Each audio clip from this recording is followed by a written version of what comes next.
हाँ तो नमस्ते दोस्तों। जैसा कि कल अपन ने देखा था, अपन ने कल बात की थी पार्ट्स ऑफ स्पीच के बारे में।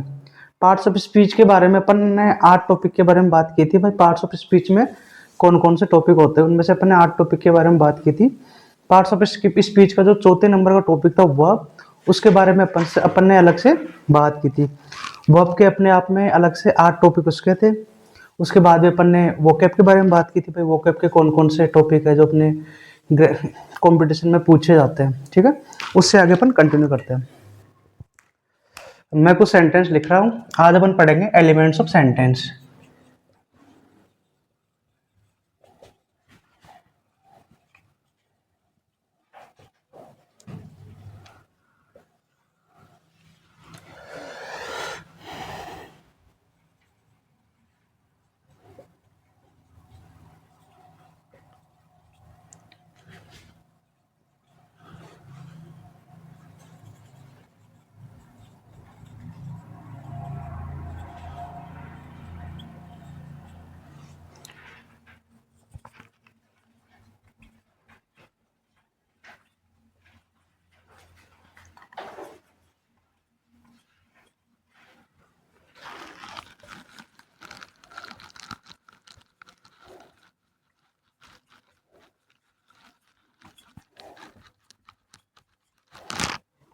ये अपने कितने सेंटेंस हो गए? 4 सेंटेंस हो गए। ठीक है, तो आपने टेंस पढ़ा है, कभी पढ़ा होगा टेंस पहले भी। तो टेंस में आपने पढ़ा होगा सब्जेक्ट, ऑब्जेक्ट, वर्ब। ठीक है, तो जो एलिमेंट्स ऑफ सेंटेंस कितने कौन कौन से रहते हैं अपने?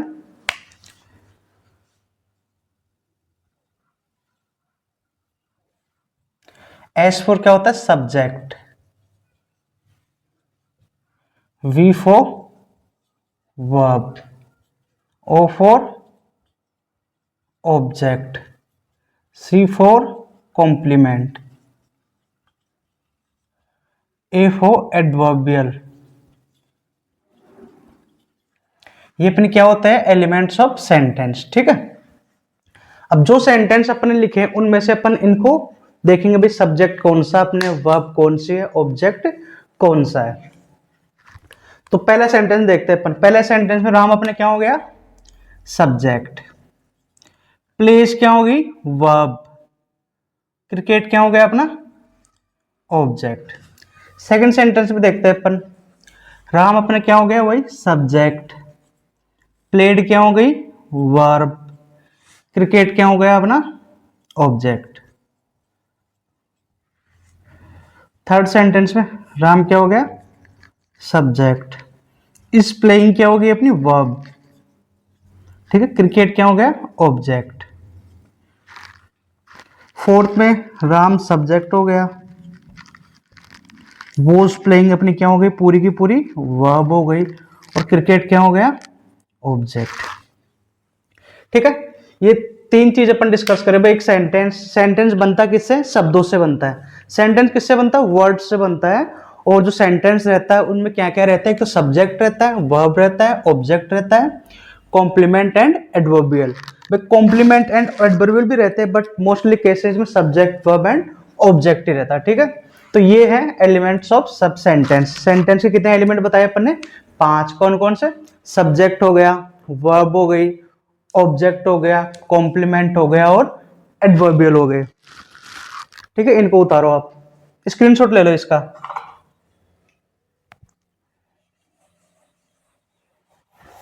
नेक्स्ट अपन देखते हैं।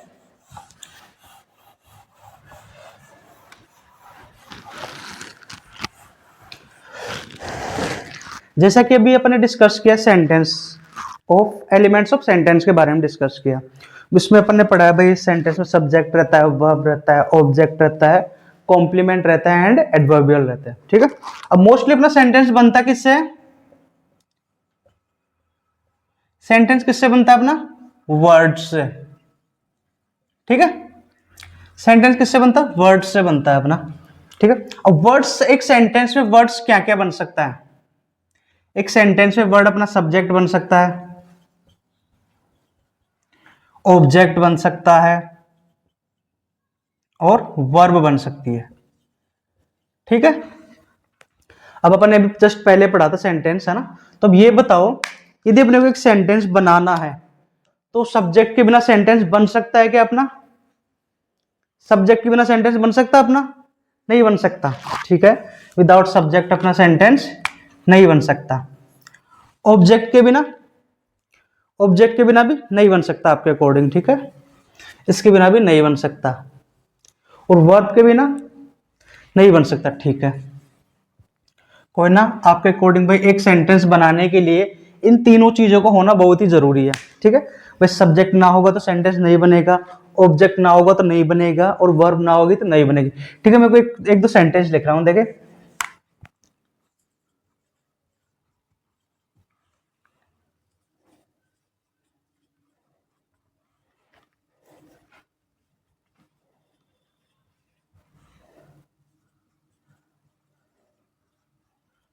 ठीक है, मैंने कितने सेंटेंस लिखे? तो 3 एंड 4। भाई आप कह रहे हो भाई सब्जेक्ट के बिना सेंटेंस नहीं बन सकता, ऑब्जेक्ट के बिना नहीं बन सकता, और वर्ब के बिना नहीं बन सकता। तो मैंने 4 सेंटेंस लिखे हैं यहाँ पे। ये बताओ, ये सेंटेंस अपने आप में कंप्लीट है क्या? सेंटेंस कंप्लीट है नहीं। स्टैंड पे नहीं क्या होता है? खड़े हो जाओ। ठीक है, कम इन यानी अंदर आओ, गेट आउट यानी बाहर चले जाओ, सिट डाउन यानी बैठ जाओ। ठीक है, अब ये 4, इनमें आपको सब्जेक्ट कहीं नजर आ रहा है? नजर आ रहा है कि सब्जेक्ट कहीं? ऑब्जेक्ट नजर आ रहा है? ओनली क्या नजर आ रहा है अपने को? वर्ब। क्या नजर आ रही है? वर्ब। ठीक है, ये स्टैंड अपनी वर्ब हो गई, कम वर्ब हो गई, ये वर्ब हो गई, ये अपनी क्या हो गई? वर्ब हो गई। ठीक है, तो आप तो कह रहे थे भाई एक सेंटेंस बनाने के लिए अपने को सब्जेक्ट भी चाहिए, ऑब्जेक्ट भी चाहिए, और वर्ब भी चाहिए। ठीक है, तो अपन यहाँ सेंटेंस देख रहे हैं, यहाँ इसमें इन सेंटेंस में ना तो सब्जेक्ट है ना ऑब्जेक्ट है, ओनली क्या है अपने पास? वर्ब है। क्या अपने पास? वर्ब। तो इससे क्या निष्कर्ष निकला? क्या निष्कर्ष निकला इससे? भाई सेंटेंस बना, अपन एक सेंटेंस का फॉर्मेशन सब्जेक्ट के बिना भी कर सकते हैं, ऑब्जेक्ट के बिना भी कर सकते हैं, बट वर्ब के बिना अपन एक सेंटेंस का फॉर्मेशन नहीं कर सकते। इसलिए अपने को यदि एक सेंटेंस बनाना है, ग्रामेटिकली करेक्ट सेंटेंस बनाना है अपने को, तो उस सेंटेंस में क्या होना चाहिए? एक वर्ब का होना बहुत ही जरूरी है। ठीक है, तो आप एक लाइन लिखो। सेंटेंस बनाने के लिए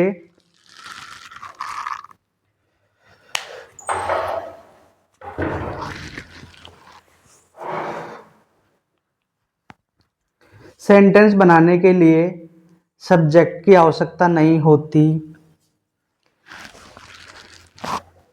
इसका स्क्रीनशॉट ले लो आप।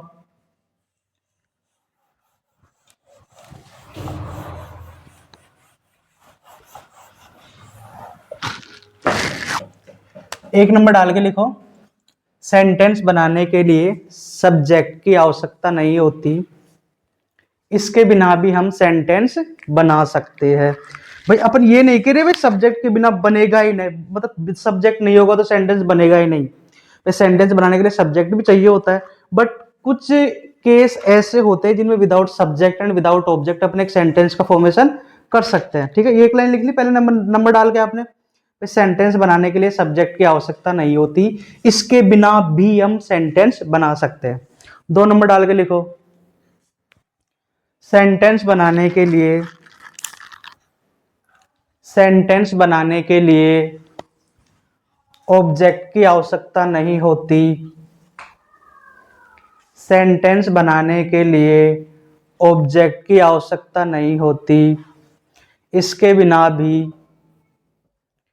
सेंटेंस बनाने के लिए ऑब्जेक्ट की आवश्यकता नहीं होती, इसके बिना भी हम सेंटेंस बना सकते हैं।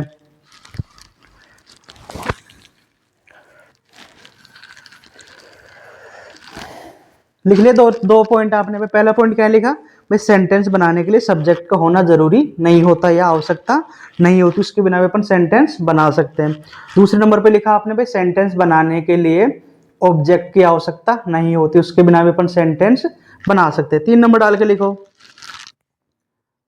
सेंटेंस बनाने के लिए, सेंटेंस बनाने के लिए टेंस बताने वाली क्रिया का होना जरूरी होता है। किसका जरूरी होता है सेंटेंस बनाने के लिए? भाई एक सेंटेंस बनाने के लिए टेंस बताने वाली क्रिया का होना जरूरी होता है। लिख लिया 3 नंबर आपने। चौथा नंबर डाल के लिखो, जिन वर्ब के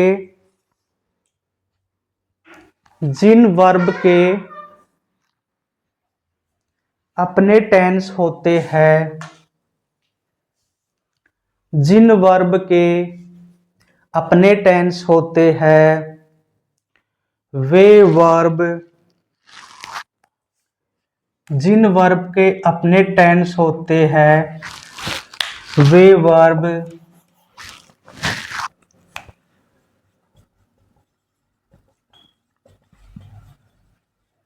जिन वर्ब के अपने टेंस होते हैं, वे वर्ब फाइनाइट वर्ब कहलाती है। जिन वर्ब के अपने टेंस होते हैं, वे वर्ब फाइनाइट वर्ब कहलाती है। 5 नंबर डाल के लिखो, लेकिन, लेकिन जिन वर्ब के, लेकिन जिन वर्ब के अपने टेंस नहीं होते, जिन वर्ब के अपने टेंस नहीं होते, वे वर्ब नॉन फाइनाइट वर्ब कहलाती है। क्या लिखा पांचों आपने भाई, जिन वर्ब के अपने टेंस नहीं होते, वे वर्ब नॉन फाइनाइट वर्ब कहलाती है। यहां तक सबका क्लियर है? ठीक है, तो अपन ने अभी तक क्या देखा? अपन ने अभी तक देखा है elements of sentence. Elements of sentence में अपन ने देखा है भाई, एलिमेंट्स ऑफ सेंटेंस कितने प्रकार के रहते हैं अपने? 5 प्रकार है। कौन कौन से? सब्जेक्ट रहता है, वर्ब रहती है, ऑब्जेक्ट रहता है, कॉम्प्लीमेंट रहता है एंड एडवर्बियल रहता है। ठीक है, उसके बाद में अपन ने कुछ सेंटेंस देखे, उनमें अपन ने एक एक देखा भाई, सब्जेक्ट कौन सा है, वर्ब कौन सी है, ऑब्जेक्ट कौन सा है। उसके बाद में अपन ने देखा भाई, एक सेंटेंस बनता है वो किससे बनता है? सेंटेंस शब्दों के योग से बनता है, वर्ड्स के ग्रुप, वर्ड ग्रुप से बनता है। तो एक सेंटेंस में एक वर्ड क्या क्या रोल प्ले कर सकता है? एक सेंटेंस में एक वर्ड सब्जेक्ट भी बन सकता है, ऑब्जेक्ट भी बन सकता है और वर्ब भी बन सकता है। ठीक है, फिर अपन ने बात की भाई, यदि सेंटेंस में सब्जेक्ट ना हो तो मतलब एक सेंटेंस, सब्जेक्ट के बिना अपन सेंटेंस बना सकते हैं? तो आपने कहा नहीं। फिर मैंने आपसे पूछा भाई, एक ऑब्जेक्ट के बिना अपन सेंटेंस बना सकते हैं? तो आपने कहा नहीं। फिर मैंने कहा भाई, एक वर्ब के बिना अपन सेंटेंस बना सकते हैं? तो आपने कहा नहीं। फिर अपन ने 4 एग्जांपल्स लिए। कौन कौन से लिए? Get out, stand up, sit down, come here. ठीक है, इनमें अपन ने देखा ना तो इनमें सब्जेक्ट था ना ही ऑब्जेक्ट था, ओनली क्या थी? वर्ब। तो इससे क्या निष्कर्ष निकला भाई, एक सेंटेंस बनाने के लिए सब्जेक्ट का होना जरूरी नहीं होता है। भाई सब्जेक्ट से भी सेंटेंस बनता है, बट ऐसा नहीं सब्जेक्ट होगा नहीं तो सेंटेंस बनेगा ही नहीं। भाई सेंटेंस बनाने के लिए सब्जेक्ट का होना जरूरी नहीं होता है, इसके बिना भी अपन क्या बना सकते हैं? सेंटेंस बना सकते हैं। दूसरा पॉइंट अपन ने लिखा, एक सेंटेंस बनाने के लिए ऑब्जेक्ट का होना भी जरूरी नहीं होता है, इसके बिना भी अपन क्या बना सकते हैं? सेंटेंस बना सकते हैं। ठीक है, थर्ड पॉइंट अपन ने लिखा था, सेंटेंस बताने के लिए किसका होना जरूरी होता है? वर्ब का। और वर्ब भी कौन सी? जिसके अपने क्या हो? टेंस। तो अपने क्या लिखा थर्ड पॉइंट में? सेंटेंस बनाने के लिए टेंस बताने वाली वर्ब का होना जरूरी होता है। ठीक है, फोर्थ पॉइंट अपने लिखा था भाई, जिन वर्ब के अपने क्या होते हैं? टेंस होते हैं, वो वर्ब कौन क्या कहलाती है? वे वर्ब फाइनाइट वर्ब कहलाती है। ठीक है, फिफ्थ पॉइंट अपन ने लिखा भाई, जिन वर्ब के अपने टेंस नहीं होते वो वर्ब क्या कहलाती है? Non finite verb. यहां तक क्लियर है सभी का? क्लियर है? इसके आगे अपन अब देखते हैं, इसके आगे देखो, नेक्स्ट हेडिंग डाल लो आप।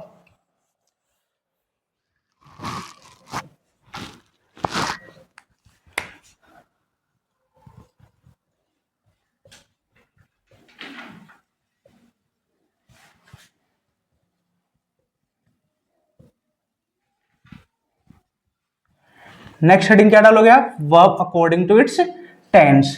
भाई अपन क्या पढ़ रहे थे? सेंटेंस के बारे में पढ़ रहे थे। फिर अपन ने finite and non finite verb का जिक्र किया। भाई जिन वर्ब के अपने टेंस रहते हैं वो फाइनाइट होती है, और जिन वर्ब के अपने टेंस रहते हैं वो नॉन फाइनाइट रहती है ना। तो वर्ब अकॉर्डिंग टेंस, भाई टेंस के आधार पर क्रिया कितने प्रकार की बताइए? कितने प्रकार की होती है? 2 प्रकार की होती है।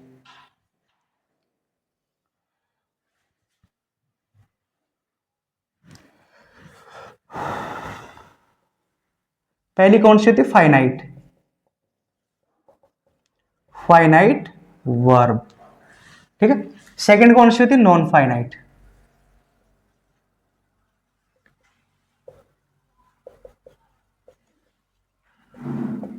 ठीक है, ये अपन ने डायग्राम बना लिया, किसका बना लिया, वर्ब का, किसके अकॉर्डिंग, टेंस के अकॉर्डिंग। वर्ब तो बहुत सारी होती है अपने इंग्लिश ग्रामर में, verb according voice, verb according to tense, है ना, बहुत सारी वर्ब होती है अपने।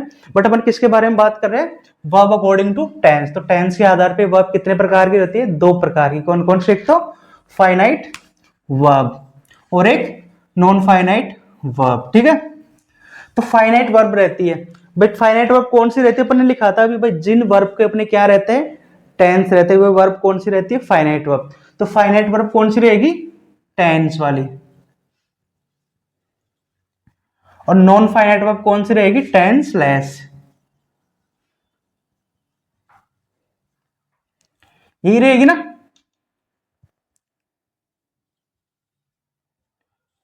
भाई जिन वर्ब के अपने क्या रहेंगे, टेंस रहेंगे, वो तो कौन सी रहेगी, फाइनाइट वर्ब रहेगी। और जिन वर्ब के अपने टेंस नहीं रहेगी, वो कौन सी रहेगी, नॉन फाइनाइट वर्ब। ठीक है, अब आप में से कोई बताएगा फाइनाइट वर्ब तो अपनी कौन कौन सी रहती है, ये कितने प्रकार की होती है, और नॉन फाइनाइट वर्ब कितने प्रकार की होती है, बताएगा कोई।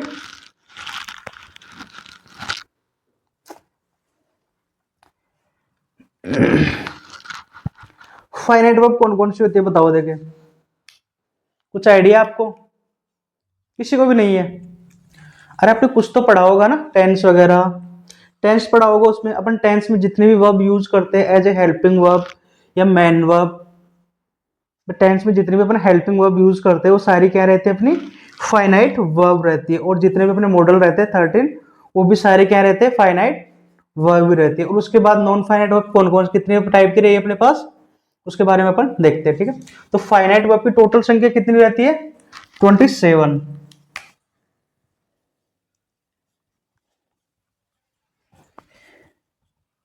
और नॉन फाइनाइट की 3।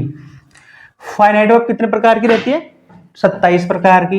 और नॉन फाइनाइट 3 प्रकार की। ठीक है, अब 27 प्रकार की कौन कौन सी रहती है, अपने लिख तो लिया भाई, फाइनाइट 27 प्रकार की, नॉन फाइनाइट 3 प्रकार की। ठीक है, तो देखो अब काउंट करना स्टार्ट करो। देखे आपने प्रेजेंट टेंस पढ़ा है, टेंस पढ़े आपने, सबसे पहले कौन सा टेंस पढ़ते हो, प्रेजेंट टेंस। प्रेजेंट में कौन सा पढ़ते हो, सिंपल। तो पहले क्या आता है, उसमें क्या आता है, प्रेजेंट सिंपल में वर्ब की फर्स्ट फॉर्म, यदि सब्जेक्ट अपना प्लूरल हो तो, जैसे गो। यदि सब्जेक्ट अपना सिंगुलर हो तो क्या आता है, वर्ब की फर्स्ट फॉर्म प्लस एस या ईएस। ठीक है, गोज। ठीक है, दो तो ये हो गई। पास्ट इंडेफिनेट का अफर्मेटिव सेंटेंस पता है कैसे बनता है, वर्ब की कौन सी फॉर्म यूज होती है उसमें, वर्ब की सेकंड फॉर्म यूज होती है पास्ट इंडेफिनेट के अफर्मेटिव सेंटेंस में। कितनी हो गई, 3। ठीक है, अब जैसे जो प्रेजेंट इंडेफिनेट टेंस रहता है, सिंपल अफर्मेटिव सेंटेंस तो वर्ब की फर्स्ट फॉर्म प्लस ऐसे ये से बनते हैं। यदि उन सेंटेंस को अपन नेगेटिव या इंट्रोगेटिव बनाएंगे तो हेल्पिंग वर्ब के तौर पे क्या यूज करेंगे अपन, बताओ देख क्या यूज करेंगे, डू एंड डज। डू किसके लिए, प्लूरल के लिए, एंड डज सिंगुलर के लिए। तो कौन कौन सी होगी, डू डज। ठीक है, अब आ जाओ प्रेजेंट कंटिन्यूअस में आ जाओ। प्रेजेंट कंटिन्यूअस में आप कौन कौन सी हेल्पिंग वर्ब यूज करते हो, इज, एम एंड आर। ठीक है, इसके बाद में आ जाओ प्रेजेंट परफेक्ट में। प्रेजेंट परफेक्ट में कौन कौन सी यूज करते हो आप, हैज एंड हैव। ठीक है, ये तो प्रेजेंट की सारी क्लियर हो गई। ठीक है, उसके बाद अपन बात करते हैं पास्ट इंडेफिनेट के। सिंपल की अपन ने बात कर ली, जो पास्ट इंडेफिनेट का टेंस का अफर्मेटिव सेंटेंस रहता है, सिंपल सेंटेंस रहते हैं, उसमें अपन क्या यूज करते हैं, वर्ब की सेकंड फॉर्म यूज करते हैं। ठीक है, उसके अलावा यदि अपन को पास्ट इंडेफिनेट टेंस को नेगेटिव या इंट्रोगेटिव बनाना है तो हेल्पिंग वर्ब के तौर पे अपन क्या यूज करते हैं, डिड। ठीक है, पास्ट इंडेफिनेट हो गया। अब पास्ट कंटिन्यूस में अपन कौन कौन से हेल्पिंग वर्ब यूज करते हैं, वोज एंड वर। और पास्ट परफेक्ट में हैड। ठीक है, और प्लस इनमें 13 क्या ऐड कर लो, मॉडल्स। टोटल कितनी हो गई 27। अब गिनो देखे, देखो देख कितनी, 1 2 3 4 5 6 7 8 9 10 11 12 13 14। भाई 14 तो अपने टेंसों की हो गई और 13 अपने क्या हो गए, मॉडल्स हो गए। ठीक है, कितनी हो गई फाइनाइट वर्ब 27 जो अपन ने लिख दी है। अब अपन बात करते हैं नॉन फाइनाइट वर्ब के बारे में। नॉन फाइनाइट वर्ब अपने कितने प्रकार की बताई थी, 3 प्रकार की, 3 प्रकार की बताई थी अपन नॉन फाइनाइट वर्ब।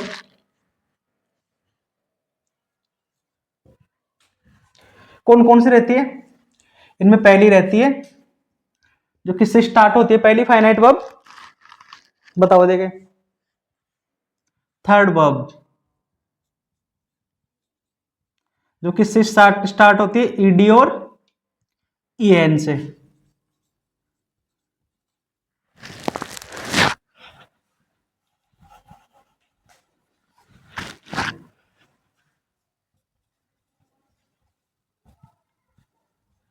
जैसे हेल्प्ड,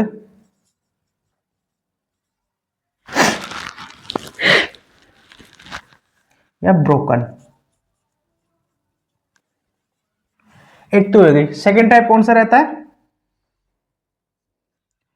भाई, नॉन फाइनाइट वर्ब कितने प्रकार के थे, 3 प्रकार के थे। एक प्रकार तो अपन ने देख लिया जो किससे स्टार्ट होती है वर्ब की थर्ड फॉर्म से। दूसरा प्रकार क्या है जो किससे स्टार्ट होती है फोर्थ फॉर्म से, फोर्थ वर्ब से। फोर्थ वर्ब क्या रहती है, अपनी जो आईएनजी वाली वर्ब रहती है वो क्या रहती है, फोर्थ वर्ब। जैसे हेल्पिंग,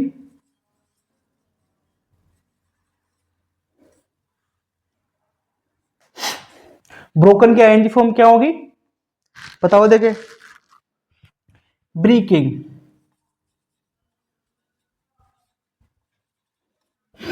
तीसरा टाइप क्या हो गया अपने,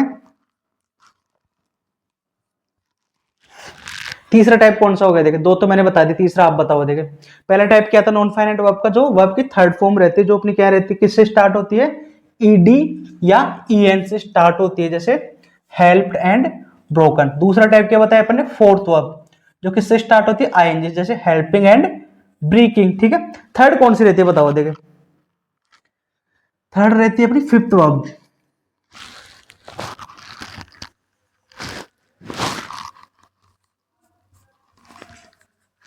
जो किससे स्टार्ट होती है, टू प्लस वर्ब की फर्स्ट फॉर्म से, जैसे टू हेल्प या टू ब्रीक।